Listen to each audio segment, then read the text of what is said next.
A minha fé era o materialismo, no qual acreditava todos os meus amigos doutorados, e todos os meus amigos acreditavam que se não se pode medir, ver, pesar, contar, simplesmente não existe. Por isso, quando estava a morrer, as pessoas perguntavam-me se estava grávida. A última coisa que eu teria feito no mundo era certa. Teria saltado da Torre Eiffel e depois teria rezado, quando numa ideia absolutamente disparatada, pedi morfina, pedi um médico, porque a dor do buraco no meu duodeno, que estava a libertar ácido clorídrico e outros sucos digestivos deliciosos, estava a dissolver-se.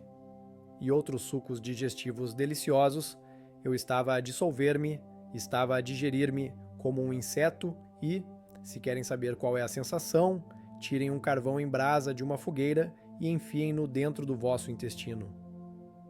Disseram-me que tinha 1 hora de vida, foi o que me disseram, e que ia ser operado imediatamente. Por isso mandaram-me para a cirurgia, e estou a ser honesto com eles. Tenho a certeza de que não havia ninguém para fazer a cirurgia, por isso é que não recebi nenhum medicamento. A razão pela qual teve uma experiência de quase morte foi por causa de todos os narcóticos que lhe deram, e como eu implorei por qualquer coisa, não me deram nada durante 10 horas. Nada, nada, nada, nada.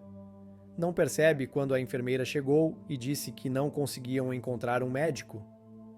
Disse à minha mulher que dissesse aos meus pais que os amava e que dissesse adeus a todos os meus filhos, e ela chorou como nunca tinha visto ninguém chorar na minha vida. Quer dizer, chorava das solas dos pés até cima, tremia e palpitava, e ela sentou-se e eu olhei para ela e disse: "Está na hora de eu ir, por isso fui-me embora, sabe? Foi muito fácil." A primeira coisa que fiz foi uma verificação da realidade, que consistiu em pegar nas minhas mãos e sentir-me desde o topo da minha cabeça, sentir-me todo o caminho até aos meus pés e sentir-me bem. De facto, sentir-me muito bem. Por isso comecei a fazer uma verificação sensorial. Sei que parece muito racional, mas eu era uma pessoa muito racional. Consigo ouvir o zumbido das luzes fluorescentes no teto, ouvi-las a zumbir muito alto, e depois olhei e percebi que na nossa visão vemos 180 graus com 2 olhos. Se tivermos 2 olhos, bem, eu estava a ver muito mais do que 180 graus e pensei: "Oh, isso é tão estranho." E depois também verifiquei a minha profundidade de campo, que é como se focássemos algo longe e estivéssemos perto como fora de foco e vice-versa. Tenho uma profundidade de campo completa, quer dizer, estou concentrado em tudo e depois toco e já tinha tocado no meu corpo, e é tipo woa woa, o que é mesmo muito sensível, e depois estou a tocar na parte de baixo dos meus pés e consigo ler a textura do linóleo, passava pelos meus pés e eu dizia: "Uau, este linóleo é tão fishy."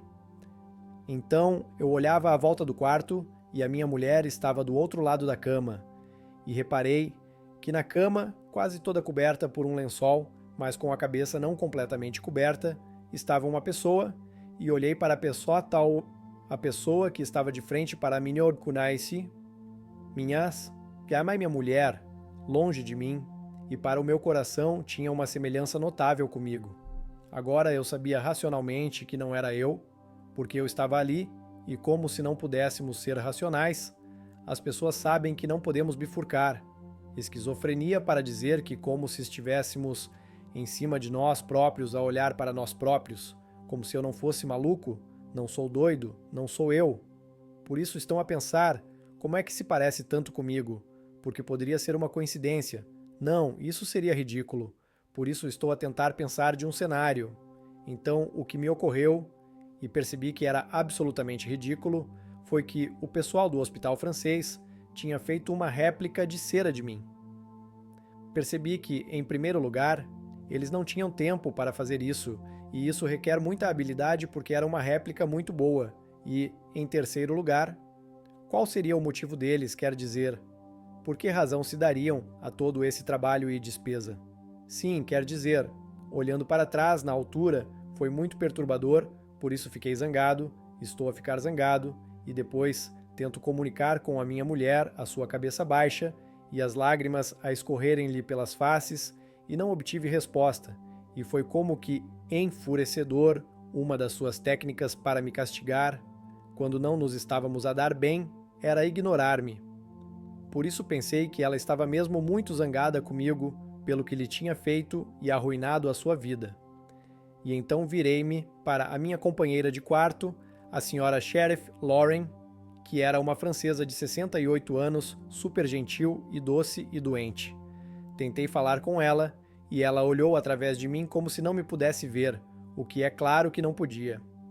Então fui à porta do quarto e havia pessoas no corredor, e o corredor era cinzento e parecia uma imagem de televisão a preto e branco muito má, muito difusa. O que era estranho porque o quarto era muito nítido e o corredor era muito indistinto, e havia aquelas pessoas lá fora, no mesmo lugar comum. Perguntei se eram do médico. Estou doente, tenho de ser operado, tenho estado à espera o dia todo e eles disseram: sabemos tudo sobre ti, temos estado à tua espera, despacha-te e vem conosco.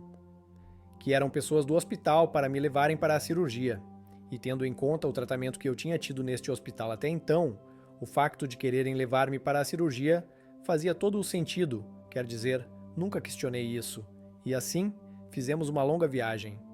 O inferno é uma separação de Deus, e a única coisa que torna o inferno mal são as pessoas que lá estão. Deus não torna o inferno mal se fossem mais simpáticos. Uns com os outros, seria muito mais agradável lá embaixo do que é na sua separação de Deus. E também significa todas as coisas boas que Deus nos dá, como não há pássaros, borboletas, flores, sol, chuva ou vento. Não há doces, não há bolo de chocolate, não há gelado. É bastante desolador. Os psicólogos descobriram que quando prendem um grupo de animais numa jaula durante algum tempo, eles começam a roer-se uns aos outros. Há um conceito de peixe novo. Quando um novo recluso chega à prisão, toda a gente fica entusiasmada porque quer iniciá-lo, o que normalmente significa uma violação brutal e outras coisas. A parte física é horrível, mas a parte emocional é muito pior do que a parte física, sabem? Quando estava Selbo a acontecer, e depois de ter acontecido, pensei: como é que eles me podem querer magoar assim tanto? Por que é que me odeiam? Me odiar? Sabes o que quero dizer?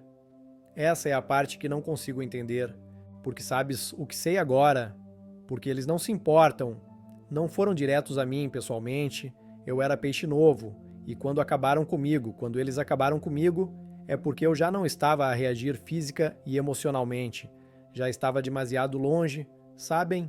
O termo que eu gosto de descrever é que eu era um roadkill naquele lugar. Não sei quem disse isso, não sei de onde veio. Parecia que estava a sair do meu peito e pensei: que ideia estúpida, não acredito em Deus, não rezo, e a voz disse: reza a Deus, e pensei: não sei rezar, não rezo desde criança. Desde miúdo que não rezo, não sou de rezar, esqueçam, mas a voz disse: reza a Deus com muita força, e eu pensei: como é que eu rezaria no estrangeiro, há 7 anos, os nossos antepassados criaram neste continente uma nova nação? Não consigo, sabem? Quer dizer, estou a lembrar-me de coisas que memorizei, porque, claro, na minha perspectiva de professor universitário genial de 30 ou 38 anos, chefe de departamento, pensava que a oração era algo que se memorizava quando se era criança, por isso tentei lembrar-me e vi finalmente, e fiquei tão entusiasmado que murmurei. Quer dizer, não estava a murmurar, mas sim entusiasmado por me ter lembrado de algo que soava como uma oração. E ao fazê-lo, as pessoas que ainda estavam à minha volta, que já não interagiam comigo porque eu me tinha tornado aborrecido e desinteressado, ficaram muito zangadas e disseram-me, numa linguagem que é a pior linguagem que já ouvi na minha vida, que não há Deus, que ninguém te consegue ouvir e que agora te magoamos a sério, como se eu, basicamente, a dizer-me que o que fizemos antes não era nada comparado com o que te vamos fazer agora, porque eles não conseguiam suportar a minha oração mais miserável e patética. E depois pensei noutras coisas, como Pai Nosso que estás no céu. Santificado seja o teu nome, e quero dizer. Eu só me estava a lembrar de frases, não me lembrava de um verso inteiro, e estava a dizer estas coisas e estava a deixá-los furiosos. E o que eu gostava era que, durante todo este tempo, eu tinha estado indefeso, e por mais que tivesse lutado para os afastar, finalmente encontrei algo de que eles não gostavam. E a outra coisa que reparei foi que quanto mais eu dizia estas coisas e os calava e os afastava com raiva, mais eu dizia estas coisas e mais eles se afastavam. Eu podia, nós estamos em pitch black. Por isso não posso dizer nada, mas consigo ouvi-los a recuar e a tratá-los como se fossem yippee, um yippee skip. E eu, como se o estivesse a enfurecer e a afastá-los, deixei-os fazer as coisas que eu estava a repetir, vezes sem conta, e acabei por me aperceber que a única coisa que consigo ouvir já sou eu e não os consigo ouvir, por isso fiquei em silêncio e ouvi e ouço com atenção, e sei que algures, eles estão lá fora, mas não sei onde, mas estão longe, e isso é bom, e depois penso na minha situação e percebo que estou preso porque não consigo rastejar, não consigo mexer-me, não consigo ir a lado nenhum e não sei onde estou. Eu sabia que não estava vivo e que não estava no mundo onde cresci, em Massachusetts, onde tínhamos sistemas sépticos e fossas, por isso o que me ocorreu foi que eu tinha ido pela sanita, abaixo, e através da canalização para a fossa. E não sei se a teologia é muito acessível, mas há algumas camadas neste festival. Este festival é como se no topo flutuasse o material não processado, e quanto mais fundo se vai, mais é processado. E depois, tudo se liquefaz e acaba por ir para a lixiviação. Foi isso que eu tentei pensar em que parte do sistema cético eu estava.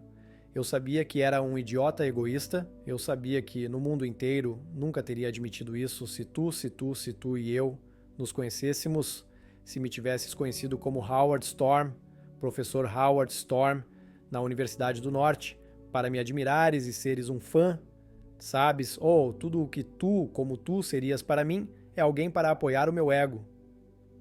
Fiz a minha própria análise da vida e o que concluí foi que sei que isto parece engraçado, mas avaliei-me a mim próprio depois de ter passado pela minha vida e percebi que era basicamente um F e um D em todos os departamentos.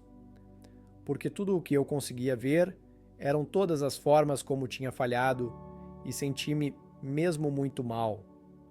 Percebi que pertencia ao lugar onde estava e que estava preso ali e que nada iria mudar isso e que a única forma de poder ter qualquer tipo de existência naquele lugar era, de alguma forma, recompor-me e tornar-me mais cruel do que eles eram. Não, antes de teres oportunidade de me morder no pescoço, arranco-te a cabeça. Prefiro não ser do que ser um deles. Por isso agora estou num dilema, porque aqui estou. Não há saída, não tenho forma de saber como é que eles vão voltar, e não posso contar com esta oração, que não foi sincera, quer dizer, não veio do meu coração, foi como se tivesse funcionado. Mas quanto tempo é que isso vai funcionar para mim? Sabem, e eu entrei no mais profundo e profundo desespero. Quer dizer, aqui estou eu na fossa e agora estou a afundar-me emocionalmente e espiritualmente num buraco mais fundo. De 8 ou 9 anos, sentada na catequese a cantar Jesus Loves Me.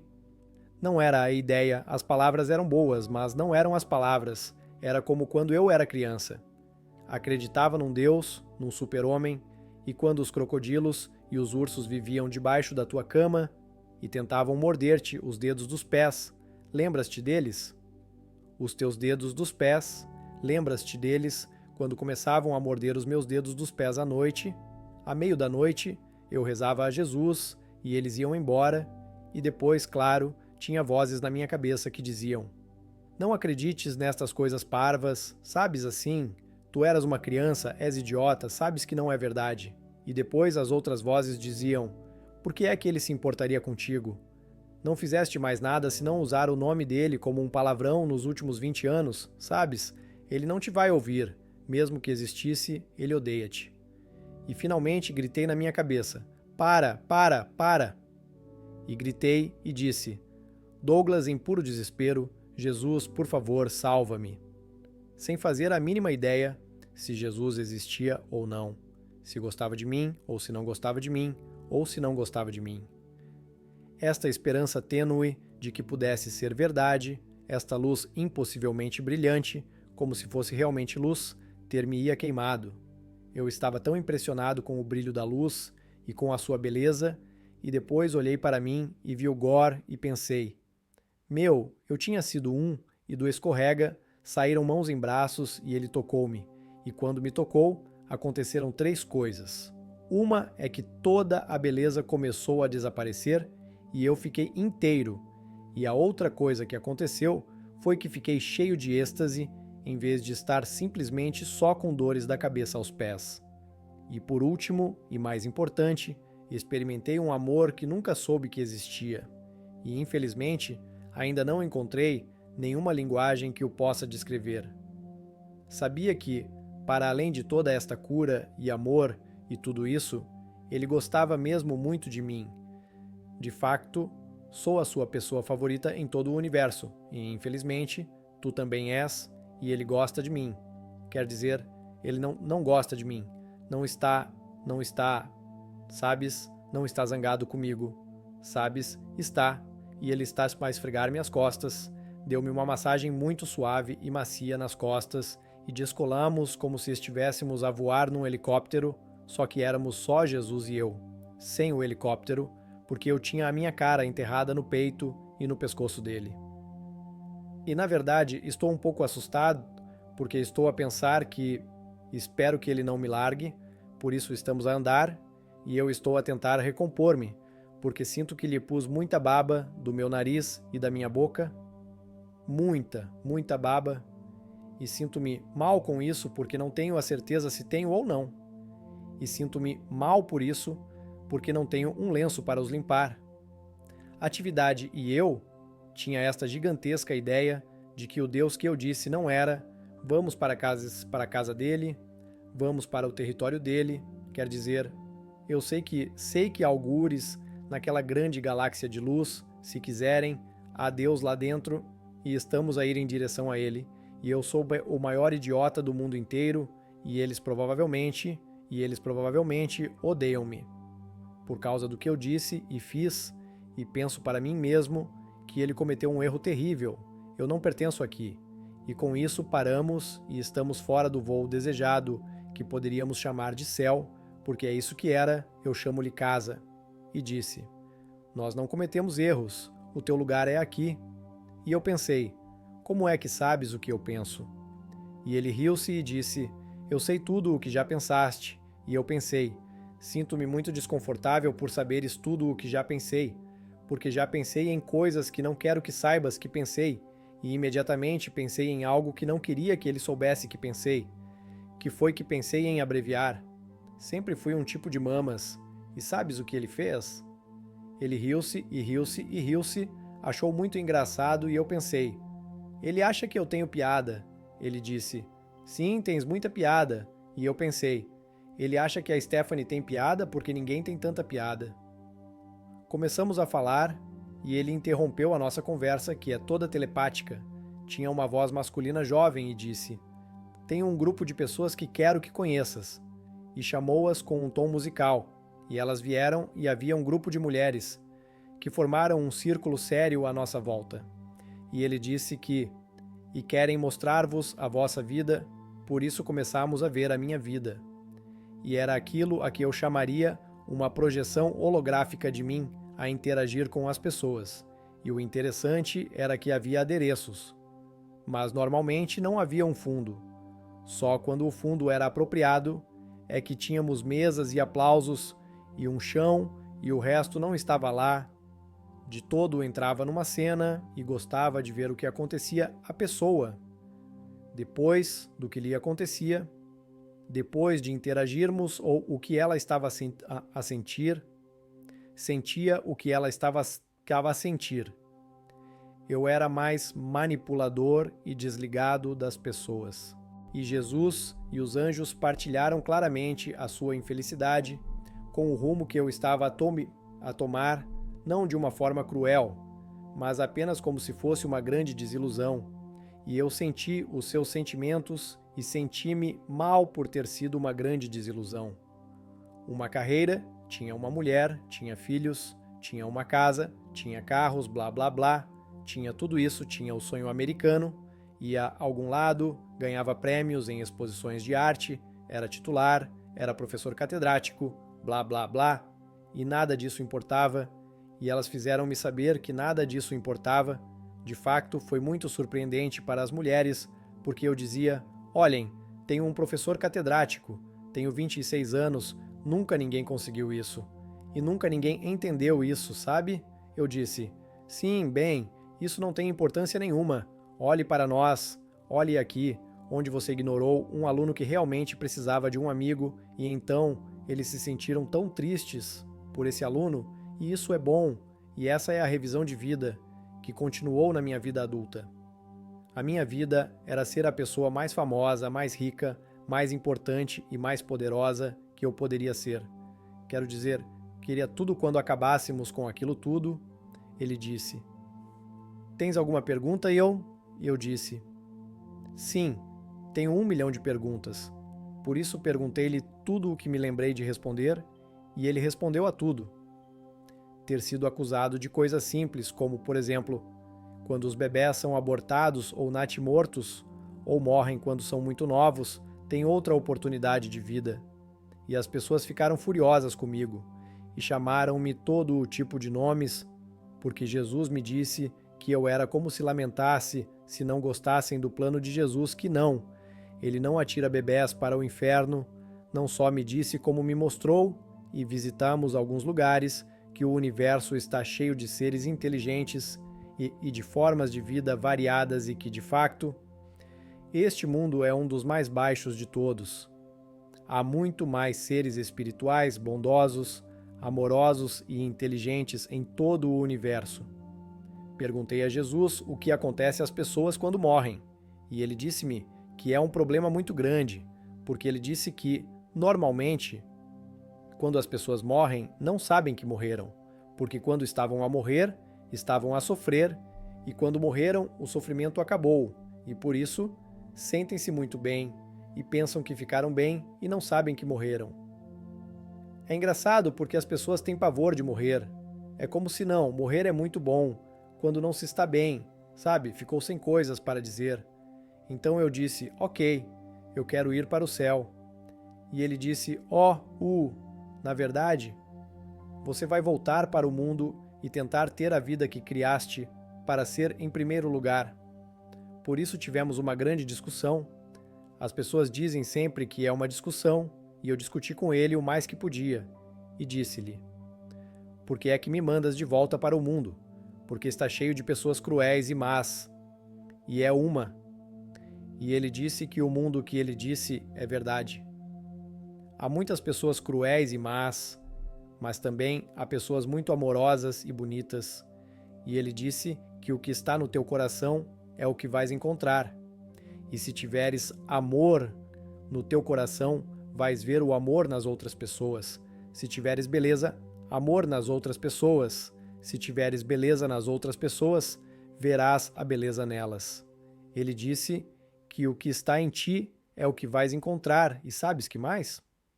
Surpreendentemente, ele tinha razão, mais uma vez. Tenho feito isto há mais de 30 anos, desde há 33 anos desde 85. E sim, se procuramos o amor e a beleza, encontramos o amor na beleza.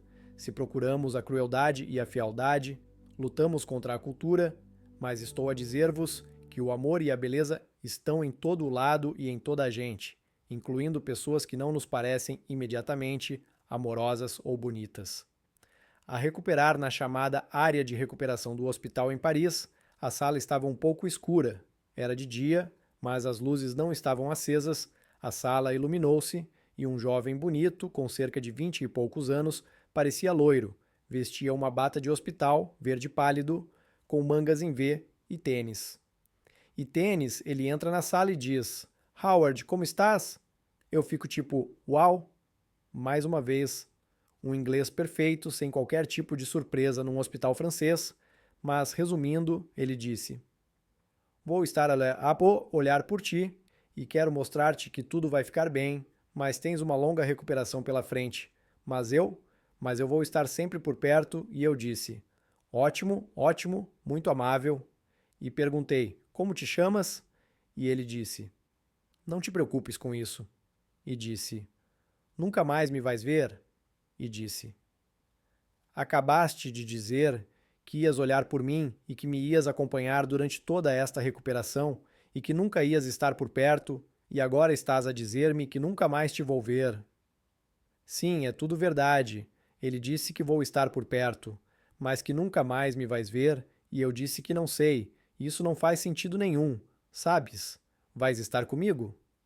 Ele disse que vou estar sempre contigo, e eu disse que nunca mais te ia ver.